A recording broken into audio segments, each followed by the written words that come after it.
You're listening to The Sizzle on Iron Skillet Radio and Iron Skillet Television. You know who it is. You know what it is. It's The Sizzle in the building. You know who's on the screen. It's G Sizzle. He's J Sizzle.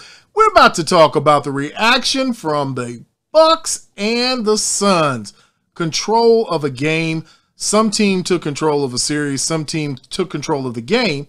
We'll talk about that in a minute. But before we get there, you know what we got to do. We've got to remind you, if you have not liked, subscribed, and shared, please feel free to do so.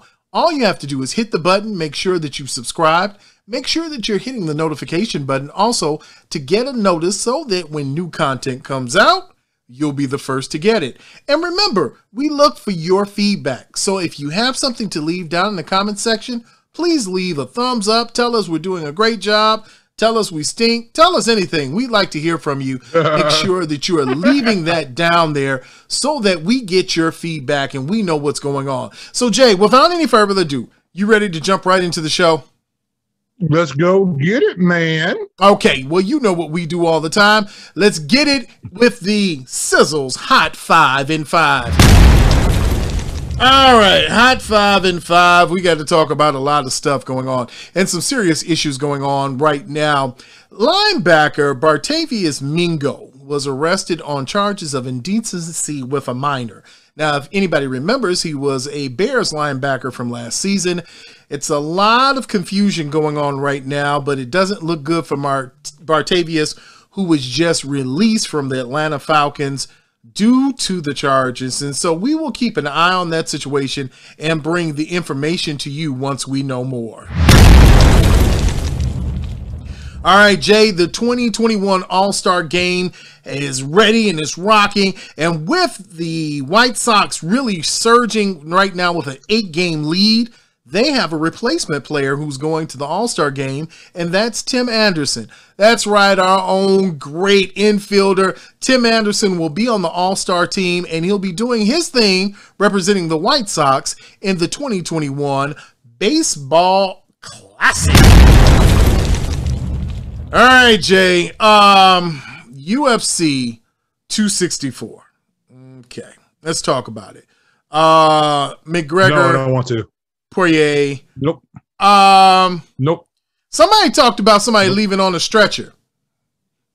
Somebody did leave on a stretcher. Not going to talk about it. But I don't think it was the person that said they were going to leave on a stretcher. So for you fans who paid your good hard-earned COVID money, that 10 minutes was exciting as you saw Conor McGregor leave on a stretcher, and it was down goes Frazier, but his name is Conor. All right, so the Wimbledon is in, and the finals are here from the men's side. And your 2021 Wimbledon winner is Novak Djokovic. That's right. Listen, dog, he made history with a record-tying 20th Grand Slam. This is his 6th Wimbledon win, but he is in a rare air. He's the man right now that's on the court. Well, can you say the court? Is it clay or is it dirt? I don't know which one you call it. Okay, so you can just say the court. So he's the man on the court. Okay, we'll go with court. Then he's the man on the court. But I tell you who wasn't on the court looking good, as the Nigerian team wins an historic upset over the U.S. Olympic exhibition game. This Nigerian team gave you everything you asked for. Probably one of the best blocks of the summer. It gave you a lot of three-point shooting, and it gave you Zach LaVine doing Zach LaVine things. It was what you expected. Like I've been saying the whole time, you put the Bulls on the U.S.A. roster and they lose, and all the former Bulls are in the playoffs. Everybody's in the playoffs. Everybody, except for the guys that are on our team. You know, it's something when you see Jason Tatum and Zach LaVine. And unfortunately, losing seems to just follow them wherever they go. They're just losers, and it looked bad. It's not as bad as what the score was tonight, but it was bad. But you know what the whole thing about that was that you had Damian Lillard on this ball club. Mm-hmm. You had the Slim Reaper on this ball club. You had Bradley Beal out there, some of the best isolation players in the NBA. And they go, even though Nigeria has 7 or 8 NBA players out there, these guys aren't scrubs they're going up against. However, though, you got 3 or 4 best isolation players in the world against a lot of backups. You're supposed to win that ball game, and that was embarrassing for USA basketball. That just shows you where's all the help coming. I mean, so we mean Drew Holiday and Middleton are going to take this team over the top. I don't think so. You had a lot of guys opt out, and right now the USA basketball might not have enough to bring home a medal in the Olympics. So and that's your Hot 5 in 5, presented to you by no one at the moment. But we will have a presentator soon. I'm just saying. I'm speaking those things as they are. I'm speaking those things that have not come as they will come. And as we're talking about basketball, let's talk about it. 2 things we knew were going to happen. We knew that the Bucks were going to come home and they were going to hold court on their side of the turf. And we knew that this USA basketball team did not have its best players with it. Now, let's just rehash what you just said. So your holdout is waiting for Chris Middleton and Devin Booker, who after this series, both or maybe one of the 2 may not even decide to play. So right now, they both might not go. Yeah, it's a possibility they both could not go. And then you've got a situation wherein now you lost to a team that wasn't even scheduled to medal. I mean, this isn't even like a team that was thought of someone who could medal in the Olympics. Now you've got other teams, France, Portugal, Spain. You've got players who are saying, Argentina, we're waiting now for you guys. So, Jay, what did you see when you looked at that Olympic team? Did you see a breakdown somewhere, or is it just time for Greg Popovich to pop on out of there and stop coaching this team? What has to happen is that the USA just can't roll a basketball out there and think they're just going to come home with a gold medal. It's not like that anymore. You got international basketball has stepped its levels up. I mean, year by year, you saw it happening. You saw Argentina. You saw the Italy team. You saw a team from Europe playing really well. And you see a lot of those players coming into the NBA and playing well. Look at Luka Doncic. Look at all these different players that we got. Vucevic. Look at all these guys now that's coming from these European leagues, coming out of Argentina and playing in the NBA, and these Nigerians are coming over.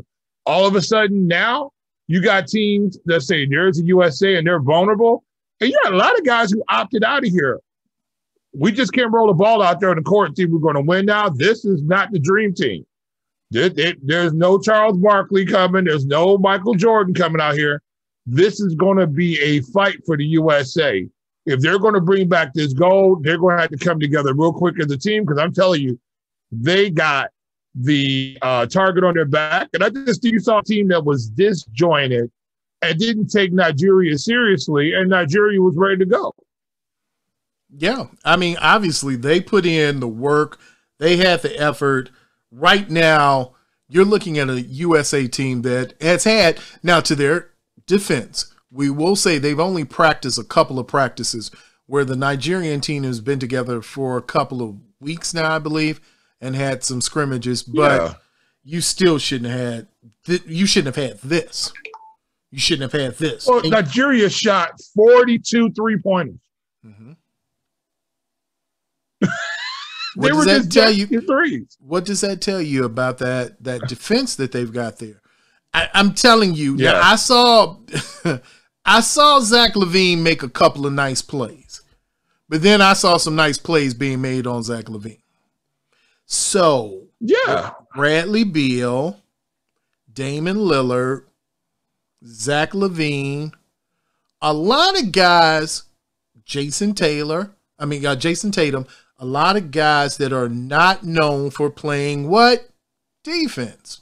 They're offensive one-way players, and that was a one-way shot that they got from a Nigeria team that was ready. And wait, is Coach Mike Brown Nigerian? I never even knew he was Nigerian. I never knew that. I didn't know Brown was a Nigerian name, but yeah. But here's the thing about it. They're playing that Warriors wide open offense, and you see they just basically shot the USA out of the gym. They just shot him out of the gym, and the USA wasn't ready to go. I don't know. I mean, do we think, I honestly think the USA is going to get beat again in the Olympics? I'm going to say no. This is probably a wake-up call that they needed because they got embarrassed now because people are on the tweet and on the Twitter and on the TikTok and everything else, and people are making fun of them right now. I mean, Kevin Durant got blocked. That's the best block of the summer. Have you seen one better? I haven't seen one better all season. Precious got up there and said, "No suit for you, my friend." It was bad. No, take that back. Take that back with you, Reaper. So and they got exploded on. Yeah, that's what happened. He just went up, and then Kevin Durant just fell out, and he just fell over on the sideline like, "Oh my God, I've been hurt." I don't know, man. At some point, I'm waiting for one of them to say like they're injured or something. I don't know. Nigeria came out there and gave them the business. But with all that said, I know somebody who did get the business.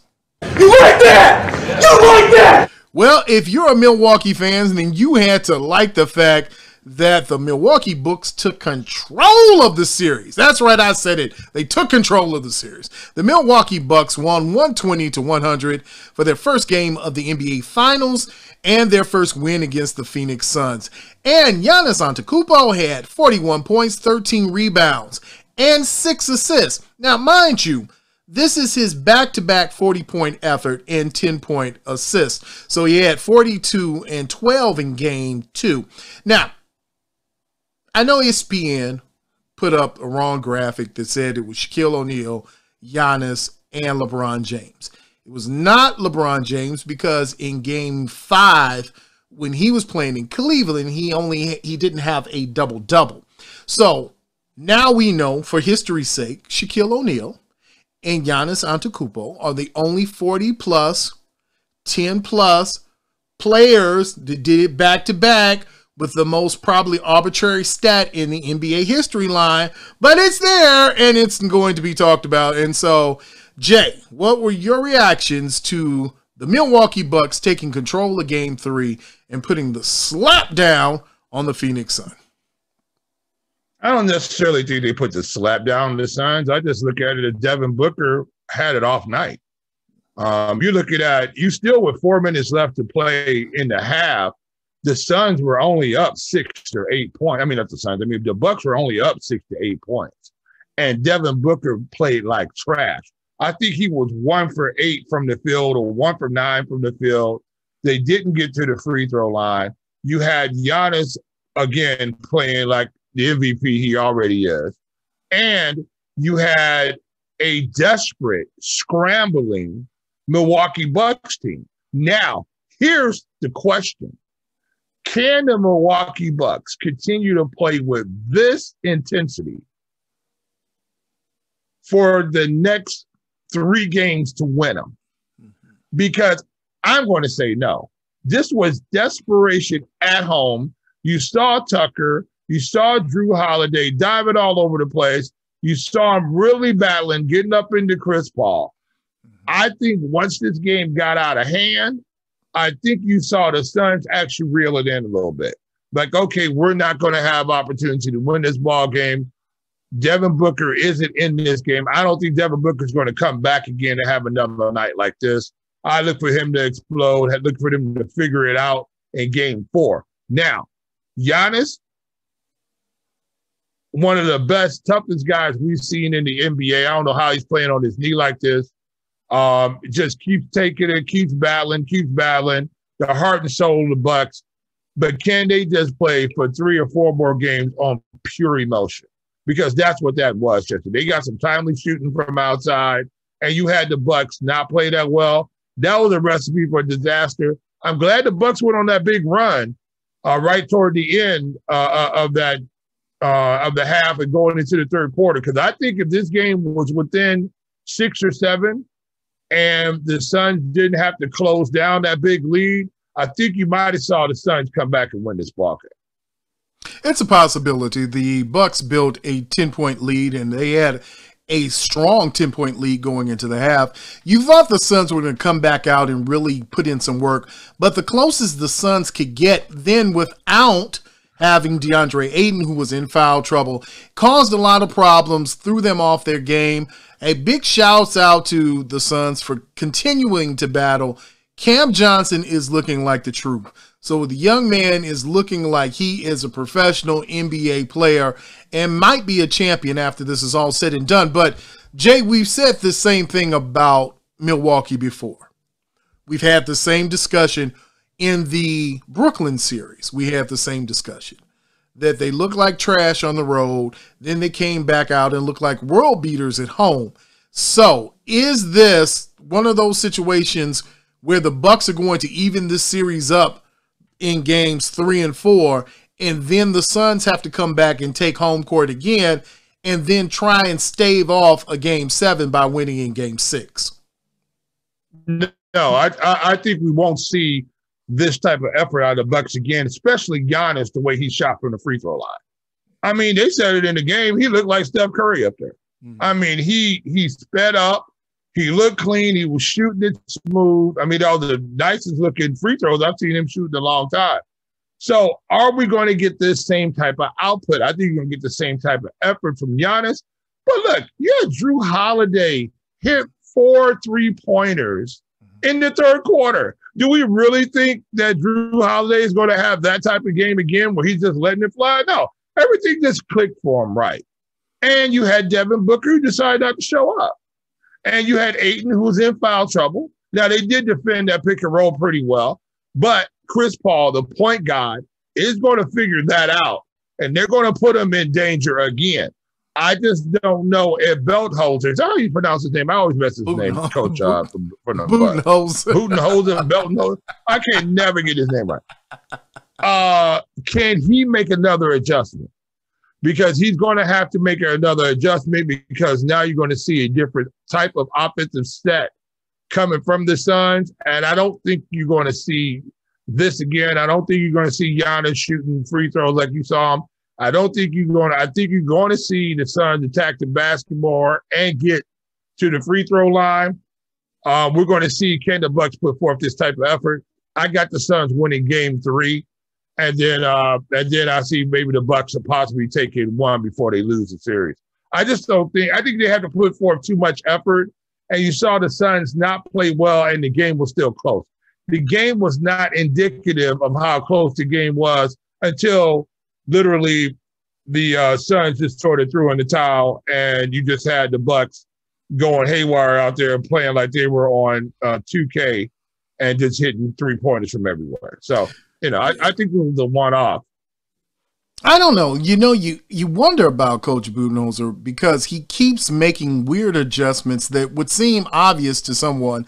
You just want Giannis to keep rolling to the basket, and until you prove you can stop it successfully, I don't understand why they keep going away from it. But to your point, when you've got Drew Holiday, who was shooting lights out in that third, you've got Chris Middleton, who took over the second period himself. You had Herculean efforts, and you have a Bobby Portis sighting of just being there, the recipient of getting garbage rebounds, being able to get some putbacks, being able just to be that effort and glue guy that they needed. I didn't see a lot out of Brook Lopez. I didn't see a lot out of the rest of the Bucks that made me think, but when left alone, you had Connaughton doing his Connaughton thing. It was one of those games when you saw Drew Holiday go off, you started to realize that maybe this is not the Suns game, and maybe you need to pack it in and get ready for game 4. So that's what I saw. I just saw a stat.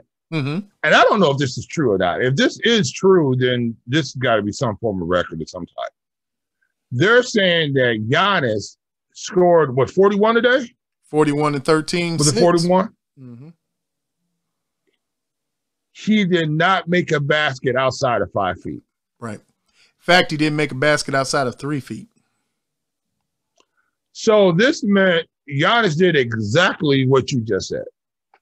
He stayed in the paint, lived in the paint, and he powered in the paint. Now, can he do this again? Because he's going to need another 40-pointer.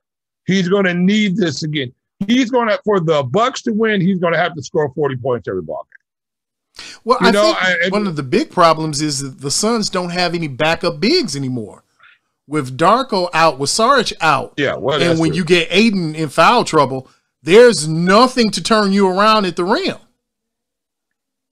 No, they don't have. Yeah, I don't think they have any bigs. And that's not their game, though. Their game is not turning you back at the rim. Their game is the 16, 17-foot jump shot and shooting it from the arc. And you just saw Devin Booker go to sleep. Right. And so if he wakes up now and starts putting the pressure also, and Chris Paul doesn't have to try to carry everything, and you see Cam Payne not have to try to make offense. That's the last thing you really want is Cam Payne making offense for you. On a regular basis, you have to rely on it until we see Devin Booker, who is an all-star. He should, this is one of the best players in the NBA. He just can't have off nights like this because this is what happened. And he had Giannis punish him downstairs, the same thing we've been talking about for 3 series now. Why is Giannis shooting jump shots? Because he can't shoot them. He needs to be down inside battling away. Can he physically sustain that? Can he do that? Can these guys keep playing with this amount of effort? I just don't think so. I think this is too much for him, and I think Devin Booker's going to wake up. That outside jumper is going to wake up. You saw Jay Crowder shooting a little bit. You saw Johnson shooting a little bit. Not another off night again, and Giannis has got to be great. Again, I just don't know if you can just continue to be great every night. Can you just keep pouring in 40 and getting 13 rebounds and, taking the whole team and running up and down the court with them? I don't know if you just keep doing it. True. It is an effort question, one that they have to, again, put in that extra effort, that Herculean effort to keep it going. I don't know. Devin Booker has not been the same since having the facial fracture. Something about him, his shot hasn't been there. Maybe he's still getting adjusted. I don't know. I'm not making excuses. I'm just saying there was before the injury. Now there's after the injury. And we have enough games now to say there's been something that's a little bit off. So you're going to need a Chris Paul. You might need another 41-point game from Chris Paul. You might need Cam Johnson to come out there and give you 24 or 28 points. You might need an all hands on deck on that next one in Milwaukee for them to come out and then try and close out at home, which I think is possible. But again, you've got to stop a lot of what they saw tonight. You can't allow that to happen, and you cannot afford for DeAndre Ayton to get in foul trouble at the end of the second going into the third, which almost made him a non-factor for the rest of the game. Yeah. I mean, you had so many things go right for the Bucks and so many things go wrong for the Suns. And the game, yes. Was there a big margin of victory there? Yeah. But you also saw the Suns started throwing the towel too. So I just look at, do all these stars align again for the Bucks to pull off another victory? I know I sound like a broken record. I just don't think they can sustain this effort. I just don't think so. I think the Suns have an easier path to win against the Bucks. We saw that against the pick and roll. I think we're going to see it again this time out, where they're going to isolate Lopez again and really put him in that pick and roll, and there's not going to be much they're going to have to do that the Bucks are going to be able to do with it. I think you see Devin Booker coming back again. But, however, if they somehow or another way figure out how to take Devin Booker out, again, maybe they're saying, hey, Chris Paul, you beat us by yourself because we're not going to let Devin Booker get off. Maybe that's what you see. Maybe we're just going to physically beat up Devin Booker, and Chris Paul, you're going to beat us again, drop another 41 on us if you want to win. I think you're going to see a really big output, a real explosion from the Suns offensively, and the Bucks are going to have to match that. We know it was a 120-100 game, but it really wasn't that. After literally by the middle of the third quarter, the game was over with. By the third quarter, literally, I was off doing something else because I knew there was no reason to continue to watch this game because this game was a wrap. Yep, that is it. It was a wrap, and it's about to be a wrap for us. But we want to say before we get out of here, congratulations to those players who were just selected in the 2021 MLB draft. Now, for the White Sox, they got a 19-year-old infielder, a phenom for them. His name is Colson Montgomery. He'll be probably from AAA to AA to sub-0A back to BA to CA to DA. I mean, he's going to be in a lot of triple, quadruple camps. I don't know why they do that to baseball. Yeah. It's illogical, but I was not a baseball player. I don't know. Baseball is tough. It is tough to make it to the show. I mean, those guys ride around and they eat bad food and, old chicken wraps, and they ride around on a bus for a couple of years before they get to the league. Then they get to the league, everything's gravy.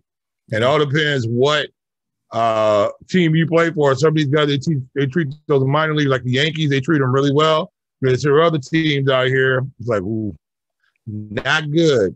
Here's a candy bar and a and a Big Mac, and welcome to the league. That's your dinner for the day. Well, before the White Sox made their selection at 22, the Cubs made their selection at 21, and they got a left-handed pitcher from Kansas State, Jordan Wicks. So he's going to be thrown into the mix, and he probably will, by the time he makes it to the big league, he will not know anybody up there because everybody will be traded, and it'll be a gone situation. Jay, let me ask you real quick before we get out of here. It's all over. 30 seconds.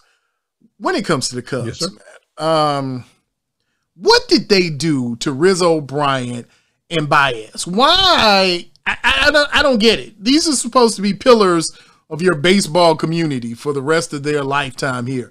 Now, I realize that they're all close to their 30s now. I think Baez is the youngest, around 28, and Rizzo and Bryant are in their 30s. But how did it go so bad so quickly? Well, you had a ball club that held on to players too long. They walked into that championship backwards. You rented Chapman to come in and give you that stopper that you needed. If it wasn't for the rain delay, we think the Cubs would have probably lost the World Series. They got the curse lifted. You had young guys playing above their heads, but I think they thought this core was going to stay intact, and they stayed with it too long. You saw Chris Bryant, who has a hole in his game. He cannot hit a high fastball inside. He can't hit it because of his swing. You have, but he's very versatile in the field. He can play 5 different positions. You have Rizzo, who can only play first base for you, and he doesn't hit enough home runs to make him that valuable, but he also is a guy who can't really be traded. And then you look at Javi Baez, the magician, who makes some spectacular plays and some spectacular stupid plays too. So here's a guy who can't be counted on at the plate. So you just had, they all came together and it felt right for them and they won this thing, but they didn't have the pitching to sustain them. And this is what happened. They threw Hugh Darvish was supposed to be their guy, didn't work out for him. Jake Arrieta fell apart. Hendricks now is tossing the ball underhanded up there like he's playing 16-inch softball, and he's getting crushed. They just couldn't get, or they didn't want to spend the money. This is what I think happened. I think the Ricketts family made this huge investment up into Wrigleyville, almost $500 million. And then they start having problems making those payments because they weren't making as much money back as they were supposed to, and they stopped pouring the money into the Cubs. The Cubs were their main business. It wasn't like they were just billionaires who had like Steinbrenner, who the Yankees are just, something on the side over there, but his main business was never the ball club, so he could pay the luxury tax. the Ricketts family weren't going to do that because they were looking at the Cubs as a money-making venture.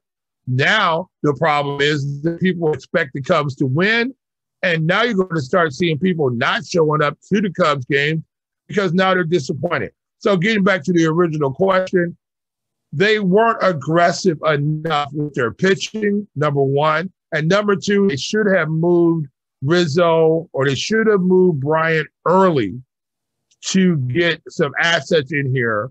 So they could have got Bryce Harper in here. He was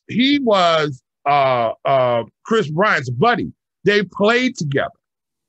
And he wanted to come to Chicago. How do you not pull the trigger and get Bryce Harper in here?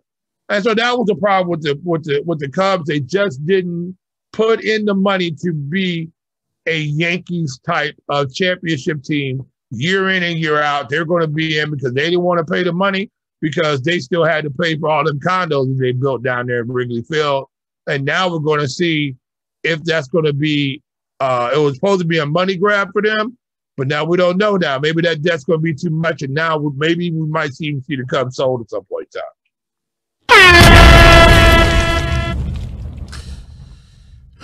Well, another day at the park, another day for a wonderful, lovable. Can they go back to the lovable losers? Does that? No. See, here's the problem now. Here's the problem.